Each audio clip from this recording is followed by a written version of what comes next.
All right, I just want to share a quick note about some words that we use regularly in energy discussions in chemistry classes. So those are system and surroundings. So surroundings sort of makes sense. It's anything that's around what you're talking about. The thing we're talking about is the system. And that could really be anything at all. So the system is the thing we're discussing.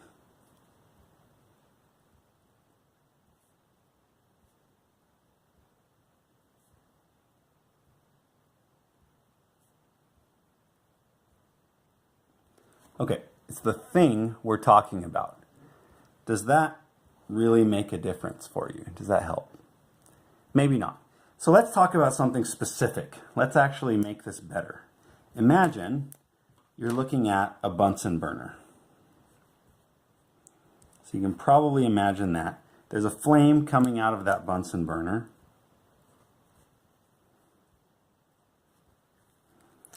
And so I'm a terrible drawer. I'll give you that right up front. The flame is going out of the Bunsen burner. Okay, so in this situation, let's define those terms that we were just talking about, system and surroundings. So here's the system that we would be interested in this situation. That's what we call the system. What's the surroundings?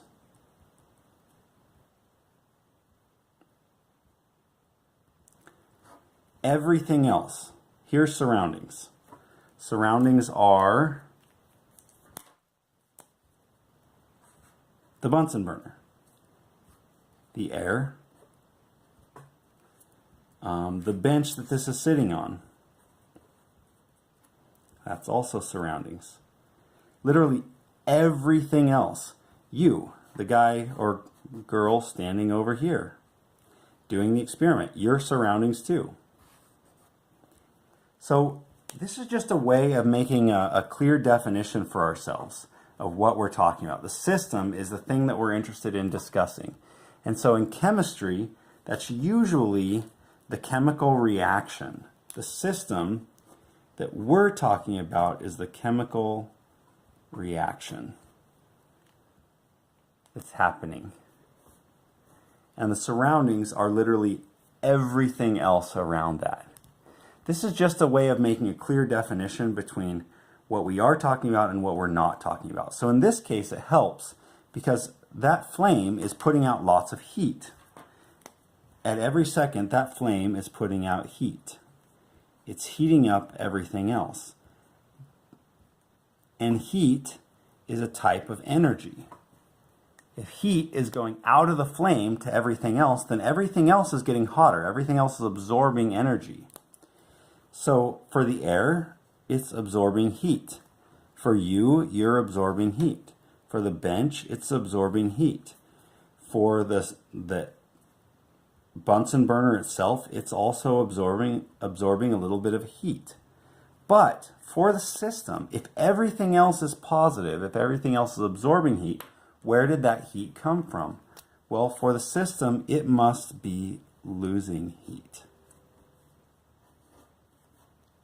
So it just makes us able to make some clear definitions between what is losing the heat, what's giving off the heat energy, and what's gaining the heat energy. And we don't have to name each one of those things. We can just say the system is giving off energy and the surroundings are gaining heat energy. It just makes an easy, simple way to talk about the thing that we're interested in and then everything else. Okay, so to add on to that, let's use some new terminology for how we can describe this. We want to talk about the reaction. A chemical reaction is happening as being either endothermic or exothermic. So if you're not familiar with this, endo essentially means in, and exo essentially means out. So endothermic, thermic essentially means heat, and thermic here, of course, also means heat. So endothermic is heat going in to the system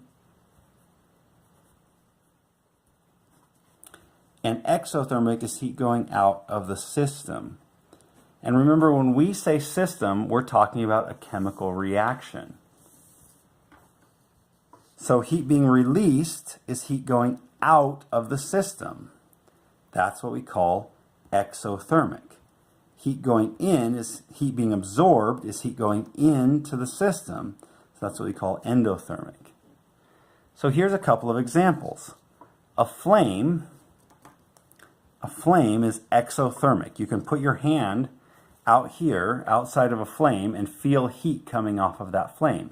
So that means heat is being transferred to your hand, and heat is going out of the flame. That's exothermic. A cold pack is endothermic. Heat is going into the cold pack. It's absorbing heat from your hand. That's why your hand feels cold. So, if we were to actually add this up, for the flame itself, that's our system that we're talking about, Q is negative. It's losing heat. For the surroundings, everything around the flame, Q is positive. It's gaining heat. It's getting hotter. So if your hand were part of the surroundings, great drawing skills, see? Your hand would be part of the surroundings. That's positive heat, while the flame is negative heat. It's giving off heat to the surroundings. The cold pack is the exact opposite. The cold pack itself is the system. It is absorbing heat, so it's positive Q. I don't know if you can see that. Let's switch to a different color. If you can't see that, I'll go to a different color still. No, still hard to see. I don't know if anything's going to work. But it's positive Q. It's absorbing heat from the surroundings.